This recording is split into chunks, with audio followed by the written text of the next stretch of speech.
Merci Bruno. Donc on va accueillir l'intervenant suivant qui est Berthe Candael. Alors Berthe travaille au CRIEPAM, alors je crois qu'il va présenter la structure pour laquelle il travaille. Donc Berthe est spécialiste des questions de récolte, post-récolte, transformation. Au sein du réseau PAM, c'est notre personne ressource justement sur ces aspects machinisme, distillation et aussi un petit peu réglementation par rapport à la problématique CRITCH. Alors Berthe va nous faire deux interventions sur l'optimisation de l'énergie au moment de la récolte et au moment des opérations post-récolte.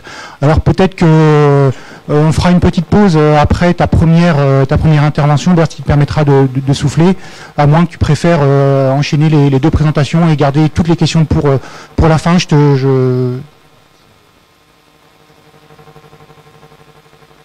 fait la pause en même temps que tout le monde. Oui, non, mais je veux dire la pause entre les deux, parce qu'il y a deux interventions en une là. Voilà. Donc bah, tu verras. Voilà. Bonjour à tous. Donc moi effectivement, on m'a demandé d'intervenir sur deux sujets concernant donc les économies d'énergie. Donc je les ai fusionnés dans une seule présentation. Donc elles sont liées. Donc ça va être un peu compliqué de les détacher. Ça répond à votre question. Voilà, donc on abordera, en quelques mots, je vous dirai rapidement ce que c'est le CRIEPAM, mais je ne m'attarderai pas. Je vous parlerai du poids de l'énergie dans le produit fini, dans la filière plantes à parfum et notamment la vente de lavandin. On verra quelle stratégie on a mis en place et comment on a fait avancer les différents axes retenus.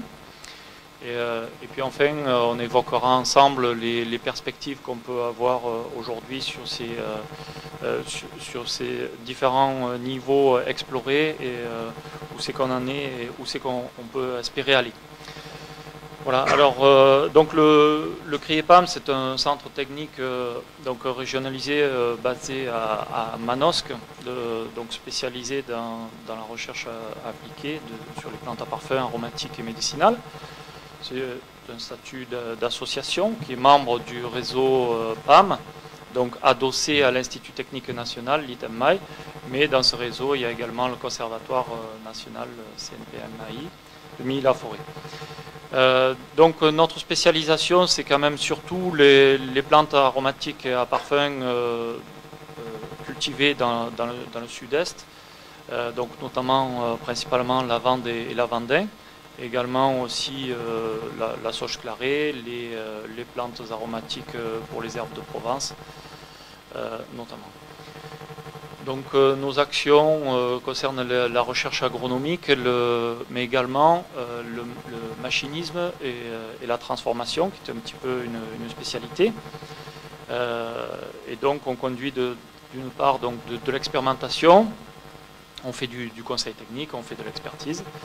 Et donc nos financements sont d'une part professionnels, et ensuite des régions, France Agrimaire également, et puis des financements CASDAR également.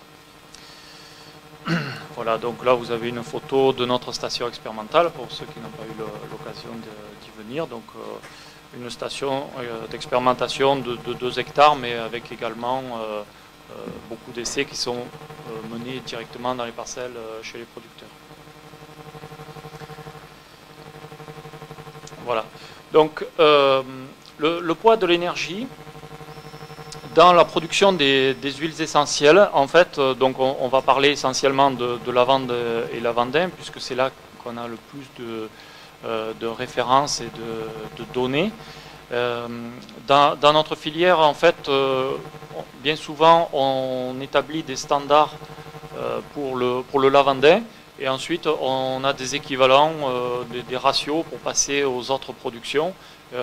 Mais notre base, c'est toujours le lavandin qu'on utilise comme point de référence, parce que là, on a beaucoup de données.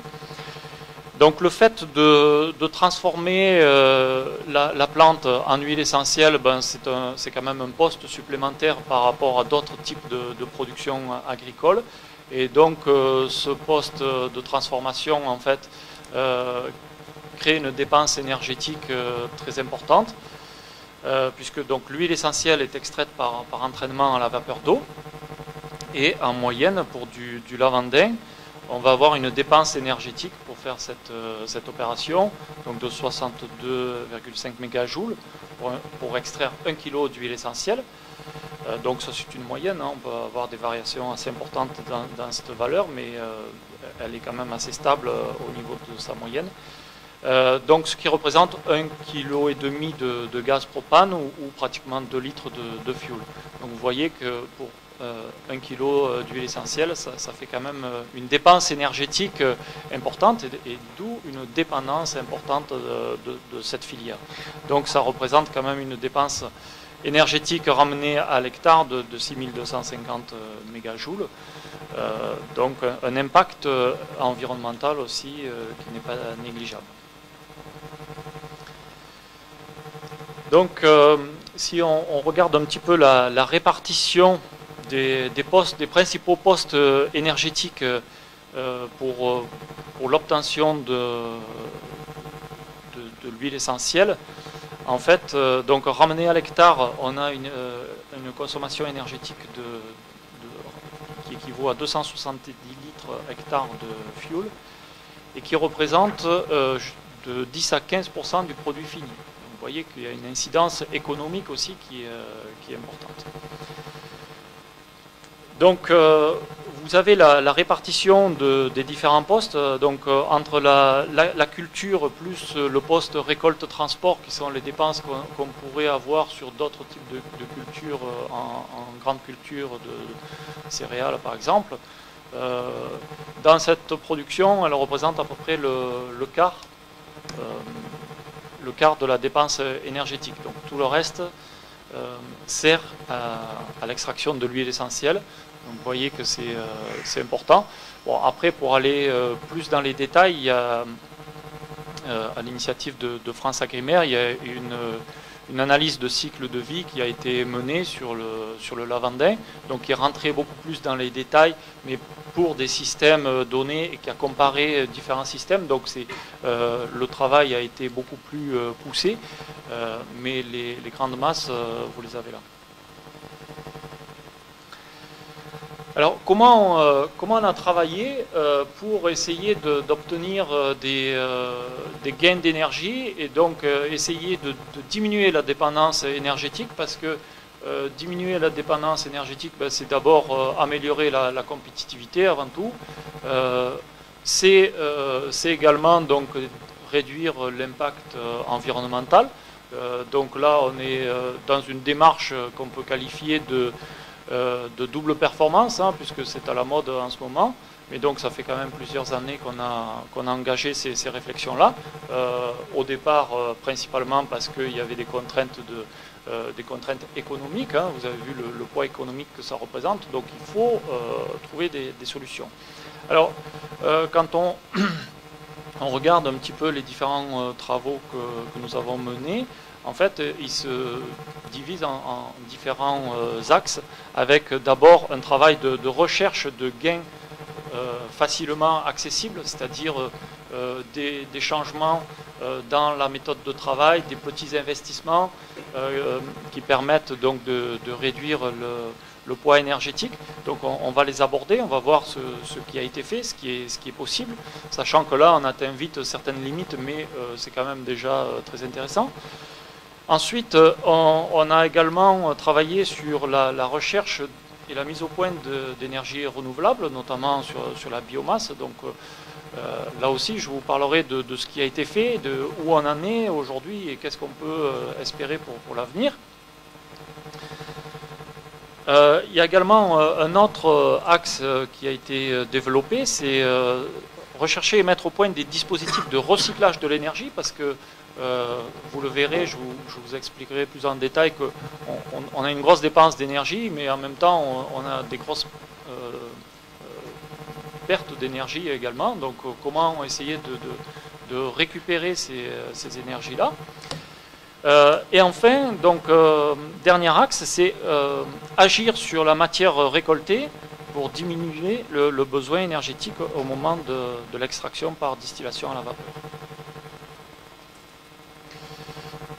Alors, je vais, bon, parce que vous n'êtes pas tous forcément habitués au système de distillation à la vapeur d'eau, même si beaucoup d'entre vous connaissent, mais je vais d'abord revenir un petit peu sur le schéma de base en fait d'un système de distillation pour pouvoir vous expliquer ces dispositifs que l'on a mis en place. Sinon, je vais vous parler de système et pour certains, ça sera un peu flou pour comprendre de quoi il s'agit. Donc en fait, le dispositif d'extraction à la vapeur d'eau, donc vous voyez le curseur, voilà. Donc il est assez simple, hein. Donc vous avez une cuve ou un conteneur qui contient donc le végétal à distiller. Vous allez injecter de la vapeur qui est générée par une chaudière. Donc cette chaudière elle demande de l'énergie d'une part et elle demande une alimentation en eau. Donc cette vapeur va traverser le végétal, entraîner les huiles essentielles. Donc là, on ne va pas préciser plus par quel phénomène, parce que ce n'est pas l'objet d'aujourd'hui. Mais donc on va évaporer les huiles essentielles. Et de là, on va avoir un dispositif de refroidissement et de condensation, donc qui va évacuer l'énergie, qui va condenser la vapeur et la refroidir. Et ensuite, on aura simplement un dispositif par décantation de séparation, d'une part avec l'huile essentielle d'un côté et les condensats de l'autre côté, les hydrolats. Voilà, donc dans ce qu'on appelle habituellement un essentiel. Donc voilà pour le schéma classique. Alors déjà, donc pour essayer d'obtenir ces gains facilement accessibles, une voie adoptée, c'est de placer un échangeur de récupération d'énergie avant le condenseur, qui va donc condenser et refroidir, afin de préchauffer l'eau qui va rentrer dans la chaudière. Donc là, je vous montre en fait sur le même schéma. Vous avez donc le même système que tout à l'heure, sauf que vous placez un échangeur intermédiaire entre la cuve et votre dispositif de condensation. Et dans cet échangeur, vous faites circuler l'eau qui va servir à aller en chaudière. Donc en faisant circuler l'eau dans cet échangeur, vous allez la réchauffer et vous allez pouvoir récupérer des calories. Donc là, ce système-là, il va vous permettre de récupérer une énergie qui va aller de 10 à 12%. Donc c'est quand même loin d'être négligeable. Mais par contre, c'est plafonné. Pourquoi? Parce que quand on va arriver, on peut maximum chauffer l'eau jusqu'à près de 100 degrés, mais on ne pourra pas aller au-delà et ça restera de l'eau chaude. Ce n'est pas de la vapeur qu'on produit. Donc même si on arrive à produire de l'eau à 100 degrés qu'on va injecter dans notre chaudière, on va quand même plafonner au niveau du gain énergétique que ça peut représenter. Mais néanmoins, vu les factures d'énergie qu'on peut avoir, une économie de 10 à 12% par rapport à de l'eau froide, c'est quand même loin d'être négligeable. Et la plupart du temps, ce sont des investissements qui sont très vite récupérés, puisqu'en 2 à 4 saisons de récolte, selon la technologie retenue, en fait, on va pouvoir rembourser l'investissement que ça représente. Donc là, on est vraiment dans un type d'investissement qui est facile à mettre en œuvre. Et d'ailleurs, ce système-là, depuis maintenant une dizaine d'années, on l'a beaucoup développé. Il est très largement utilisé dans la plupart des distilleries parce qu'il s'amortit très rapidement. Ça vaut quand même le coup. Et voilà, c'est pas des très gros investissements. Donc bien souvent, la solution la plus simple consiste à mettre une double enveloppe autour du tuyau qui est placé entre la cuve et l'échangeur. Mais par contre, le fait de simplement mettre ce système de double enveloppe, donc quand je vous dis double enveloppe, vous avez donc votre tube qui va du conteneur jusqu'au refroidisseur et vous remettez un tube par-dessus et dans ce tube, vous faites circuler l'eau froide qui va servir à aller à la chaudière. Donc ça, c'est un premier système, mais bien souvent, la configuration des distilleries ne permet pas d'avoir les surfaces d'échange nécessaires pour monter à des températures suffisantes pour monter au moins à 80 degrés. Sauf quand on est suffisamment loin ou que le tube est suffisamment gros et qu'on peut uniquement avec ce type d'investissement chauffer l'eau suffisamment. Mais sinon, la deuxième solution, c'est carrément de mettre un échangeur. Alors ça peut être un échangeur tubulaire, bon, ça peut être aussi un échangeur à serpentin ou tout autre type d'échangeur. L'essentiel étant qu'il soit suffisamment dimensionné pour pouvoir échanger suffisamment de calories. Alors ce système a un autre avantage, c'est que en augmentant finalement la température de l'eau qui va à la chaudière va avec la même puissance de chauffe, donc la même puissance de brûleur, vous envoyez déjà de l'eau chaude, donc ça veut dire qu'elle va être capable de produire plus de vapeur pour la même énergie consommée. Donc en même temps, on fait une économie d'énergie, si vous voulez, ramener au kilo d'huile essentielle, mais on a également une augmentation de puissance de l'installation, puisqu'avec la même capacité de brûleur, on a plus de vapeur produite. Donc vous avez une augmentation de puissance, mais en même temps, comme vous avez déjà retiré des calories avant l'entrée dans votre système de refroidissement, donc là aussi vous avez retiré 10 à 12% des calories, donc automatiquement, votre ensemble de refroidissement, si on prend cet échangeur plus celui-là, a vu sa capacité augmenter. Ce qui veut dire que vous avez un gain énergétique, mais en plus une augmentation de puissance de l'ensemble de votre installation, ce qui est quand même avantageux. Donc, comme je vous disais, ces systèmes se sont très largement répandus et on peut dire que même pratiquement, enfin la majorité des distilleries aujourd'hui sont équipées avec ce type de dispositif. Autre axe de travail, c'est donc rechercher et mettre au point l'utilisation d'énergies renouvelables, donc les énergies biomasse notamment. Alors notre travail là, il part du constat qu'on a donc des grosses consommations d'énergie, hein, vous l'avez vu tout à l'heure, 62 mégajoules par kilogramme d'huile essentielle. À côté de ça, vous distillez des plantes, et quand on a distillé ces plantes, on se retrouve avec un gros tas de végétal qui lui-même est potentiellement une source d'énergie qu'on pourrait éventuellement utiliser. Et même par le passé, donc dans les systèmes de distillation traditionnels, il y avait une récupération de ce végétal pour s'en servir comme combustible, ce qui n'est plus possible dans la même configuration aujourd'hui, parce que le végétal, il faut qu'il soit parfaitement sec et calibré pour pouvoir faire ça. Donc la configuration des chantiers de récolte ne permet pas aujourd'hui d'utiliser ces systèmes qui existaient, ces systèmes dits traditionnels. Mais néanmoins, l'énergie, le potentiel d'énergie se trouve toujours dans cette biomasse. Et donc le premier travail, ça a été de caractériser les gisements de biomasse issus de la distillation. Donc caractériser et évaluer aussi ces gisements, donc évaluer les quantités. Donc il s'avère que on a un végétal issu de la distillation qui contient largement assez d'énergie pour faire la distillation, c'est-à-dire que quand on fait du lavandin, le potentiel d'énergie du sous-produit donc issu de la distillation représente 3 fois l'énergie nécessaire à la distillation. Donc du côté de la quantité, on en a largement assez.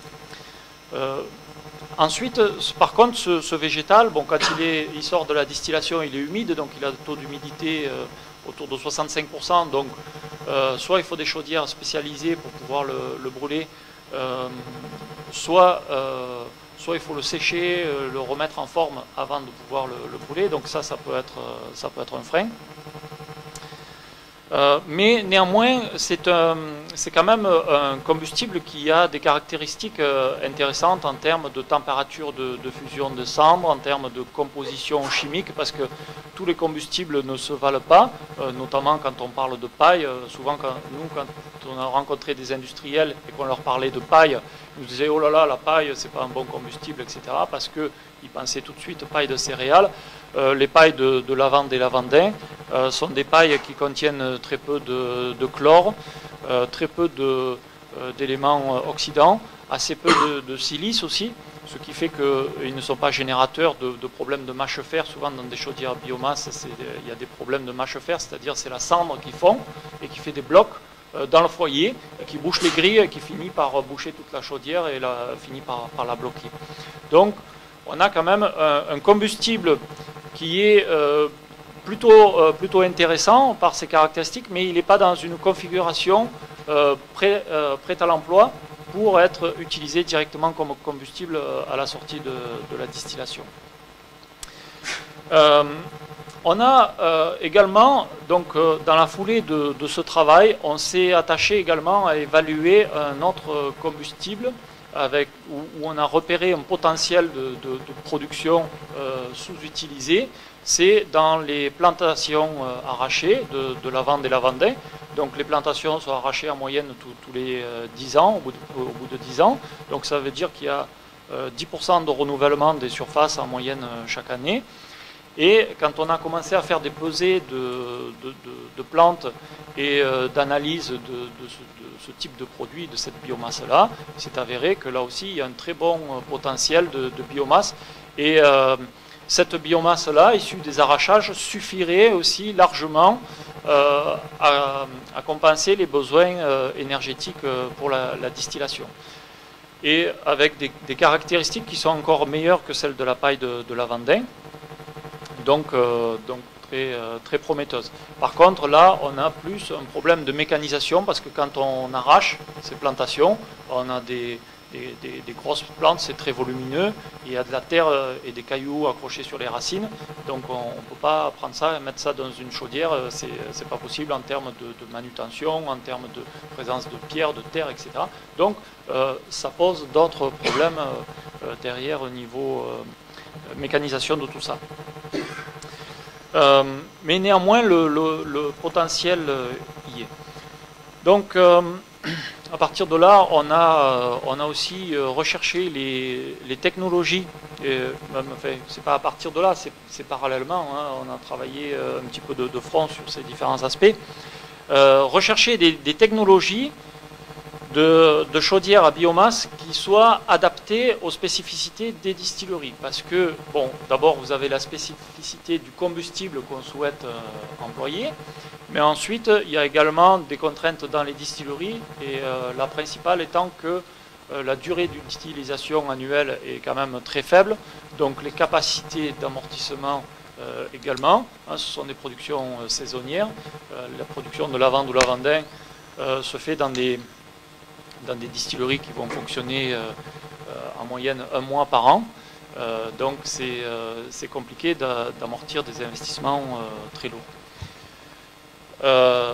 Donc on a essayé de rechercher en France et dans toute l'Europe les technologies qui seraient les mieux adaptées pour répondre à ces besoins-là, avec plus ou moins de succès, et j'y reviendrai. Donc on a également une démarche d'accompagnement pour aider les gens volontaires pour partir dans ces démarches-là, pour les accompagner, les conseiller, pour que les projets puissent aller au bout. Donc là, vous avez un exemple d'une réalisation de ce type de chaudière, donc avec une chaudière de 5 tonneurs de vapeur. Donc la puissance des chaudières, on exprime généralement en tonnes à l'heure de vapeur. Donc en fait, ça c'est une chaudière biomasse. Donc le foyer, c'est la partie du bas, ici. Donc ici, vous avez une trémie dans laquelle on va mettre le combustible. Ensuite, il y a une vis sans fin, ici, qui va pousser le combustible dans le foyer. Là, vous apercevez ici les ventilateurs pour l'arrivée d'air secondaire. Ici, vous avez l'arrivée d'air primaire. Et ce qui est posé au-dessus, en fait, c'est le corps de chauffe de la chaudière. Et là, par contre, on est plutôt dans un type de corps de chauffe de chaudière classique. En fait, ce qui est surtout spécifique, c'est toute la partie ici en bas, la partie du foyer. Et c'est là que vous avez un grand nombre de technologies.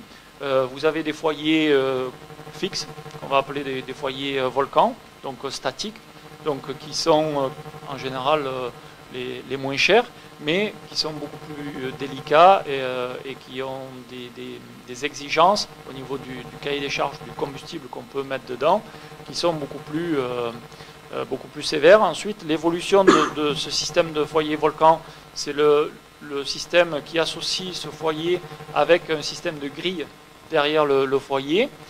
Et ensuite, vous avez un autre système qui est plus sophistiqué, qui est fait avec des systèmes de grilles mobiles.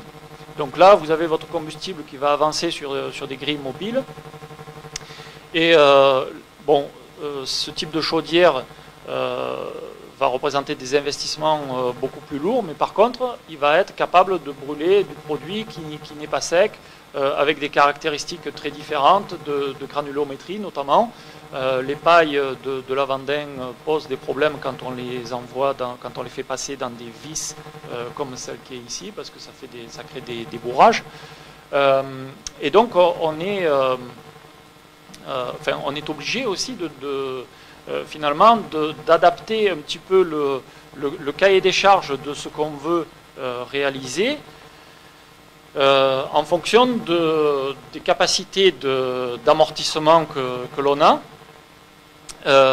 Et pour ce qui nous concerne, à un moment donné, on s'est dit, on a vu que si on voulait à tout prix utiliser des chaudières qui puissent brûler ces pailles, c'était impossible de les amortir dans les distilleries telles que je vous les ai décrites et qui fonctionnent un mois par an. Pour une installation qui tourne toute l'année, ça pose pas de problème.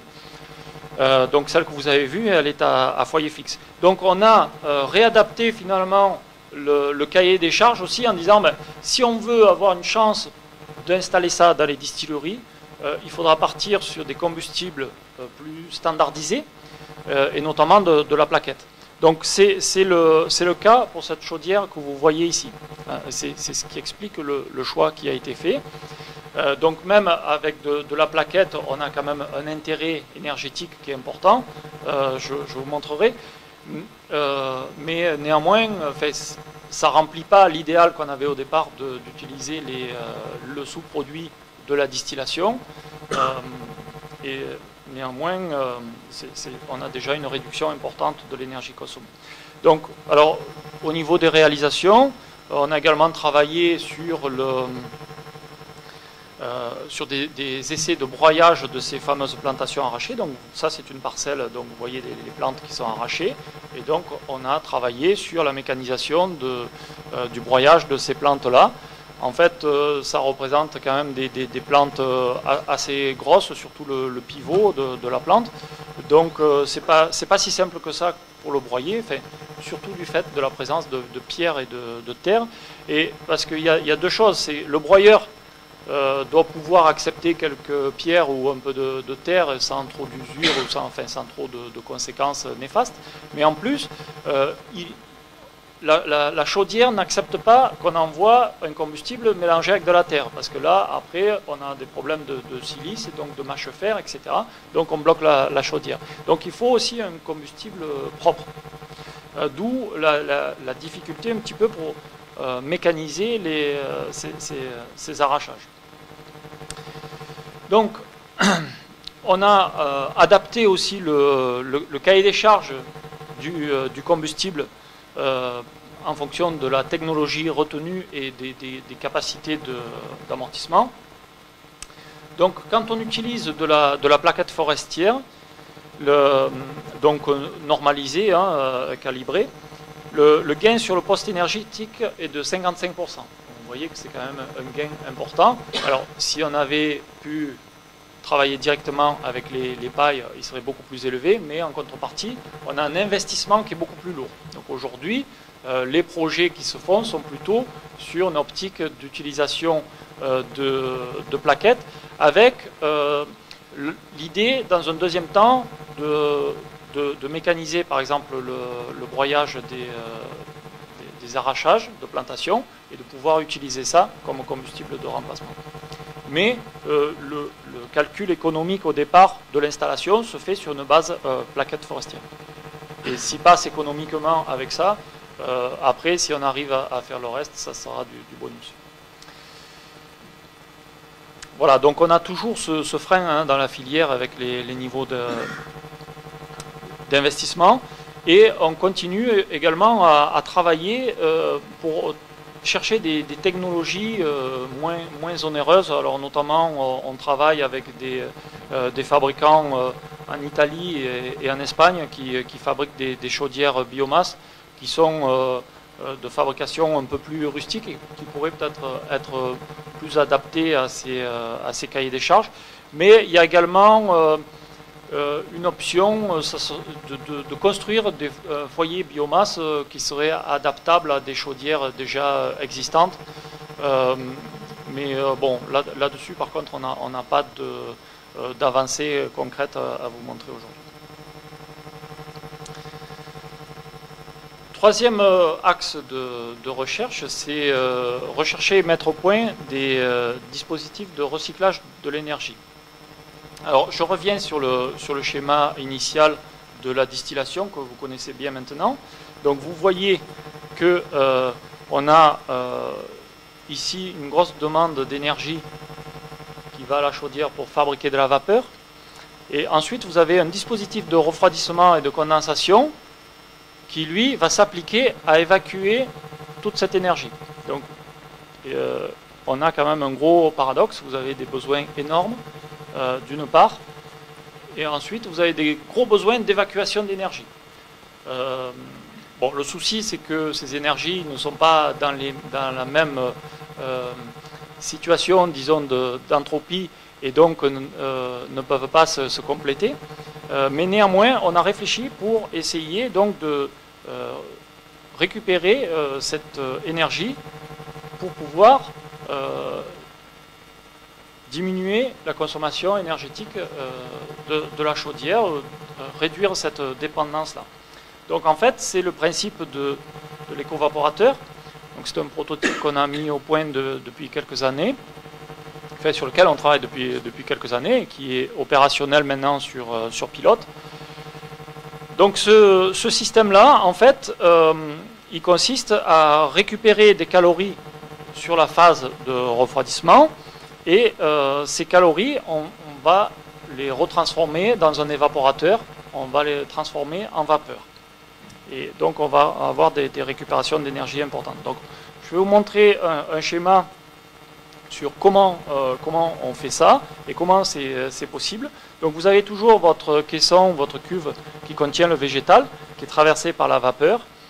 Et cette vapeur, elle arrive ici dans un échangeur que je symbolisé ici par un serpentin pour être condensé et refroidi. Et cet échangeur, en fait, il est dans un récipient qui lui-même est mis sous vide et donc qui est rempli d'eau froide au départ et qui va s'échauffer parce qu'il est traversé par ce serpentin qui contient donc la vapeur, donc il va monter en température. Mais en même temps, on fait le vide dans cette enceinte. Voilà. On fait le vide ici, et par conséquent, comme on fait le vide, on va mettre en ébullition en dessous de 100 degrés. Voilà. Donc c'est ce qu'on fait. Alors, je vous ai mis un exemple de température, de pression de fonctionnement. Donc, par exemple, on va avoir une pression absolue de 0,8 bar. Donc, on tire un vide de 200 grammes de relatif. On crée une dépression. Et par conséquent, au lieu de bouillir à 100 degrés, l'eau va bouillir à 93,5 degrés. Ce qui veut dire que si on amène ici des vapeurs qui, elles, sont à peu près à 100 degrés, on va pouvoir avoir un échange entre le côté chaud, donc à 100 degrés, et le côté froid, qui lui va être à 93 degrés. Puisque si on était à pression atmosphérique, cet échange ne serait pas possible, puisque les deux températures d'ébullition seraient restées à 100 degrés toutes les deux, et c'est la raison pour laquelle on ne peut pas avoir d'échange énergétique. Pour avoir échange énergétique, il faut avoir un écart de température. Donc, on fait bouillir cette eau qui est là dans cet échangeur sous vide. Donc, on va passer dans ce surpresseur, c'est lui qui crée le vide, c'est lui qui aspire cette vapeur. Lui, en même temps, il va la recomprimer. Donc, il tire au vide d'un côté et puis il recomprime. Et en recomprimant, il va surchauffer cette vapeur. Donc, il va, par exemple, passer à 1,2 bar. Et en même temps, elle va remonter au-dessus de 100 degrés. Et donc là, vous avez de la vapeur à plus de 1 bar. Je parle en pression absolue. Hein. Donc, ça fait maximum 200 grammes. Et donc à plus de 100 degrés, donc cette vapeur, vous pouvez la réutiliser dans votre circuit. Et vous la réinjectez dans le circuit, et donc on a récupéré l'énergie.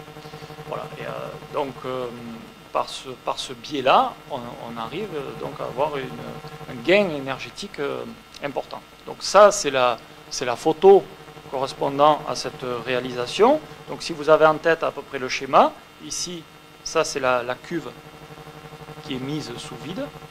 Là, vous avez le surpresseur qui va tirer au vide, donc vous avez le tube d'aspiration qui se trouve là.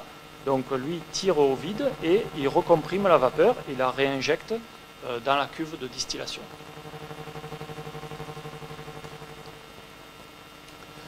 Donc on a d'abord travaillé sur la conception de ce dispositif, hein, sur le plan théorique puis sur sa conception pratique. Ensuite on a fait réaliser ce prototype avec l'aide notamment de l'ADEME et de France-Agrimer. On a fait pas mal de travaux sur des essais et la mise au point de ce système-là, parce que au départ, c'était pas très stable, on ne maîtrise pas tous les paramètres. Et puis, on a également, donc depuis 2009, installé un système de variante qui utilise un Venturi. Donc là, on a remplacé le surpresseur que vous avez ici par un système de Venturi.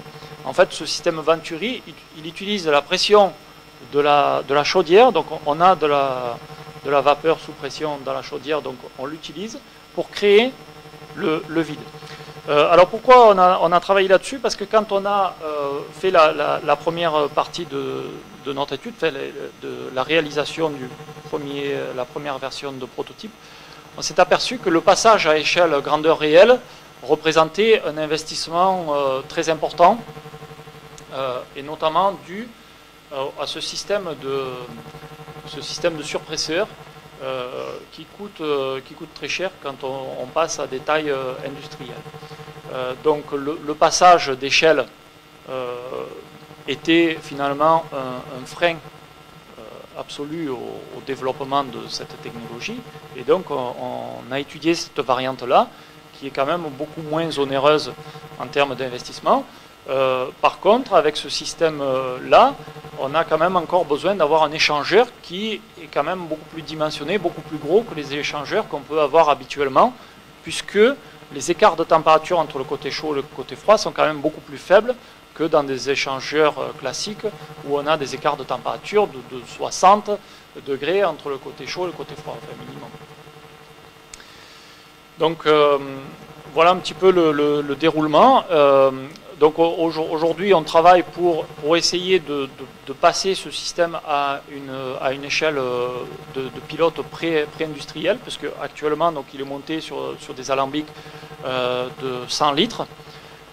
Ça fonctionne bien, on a des économies d'énergie de 50% actuellement. Et donc, avant de passer à des systèmes avec des containers ou des cuves de 5000 litres, on voudrait quand même faire une étape intermédiaire avec un pilote pré-industriel de 1000 ou 2000 litres. Donc voilà pour ce système d'écovaporateur. Juste, Berthe, oui. Il nous reste 10 minutes. 10 minutes, pour ton information. Alors je vais accélérer un petit peu, mais je ne plus pour longtemps.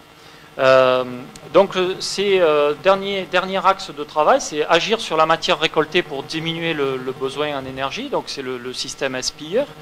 Donc je vous rappelle que l'huile essentielle se trouve essentiellement dans la fleur de lavande et lavandin, que les tiges qui sont donc improductives en termes d'huile essentielle représentent 50% de la masse végétale. Donc on a imaginé de faire un système de récolte qui récolterait uniquement la partie contenant l'huile essentielle, donc la fleur. Et en même temps,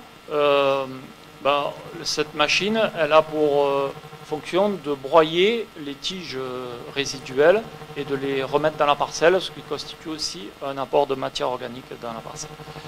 Donc le principe du dispositif retenu, c'est un système de peignes, donc des peignes qui tournent et qui enlèvent, qui détachent la fleur de la tige et qui ensuite l'envoient dans une trémie.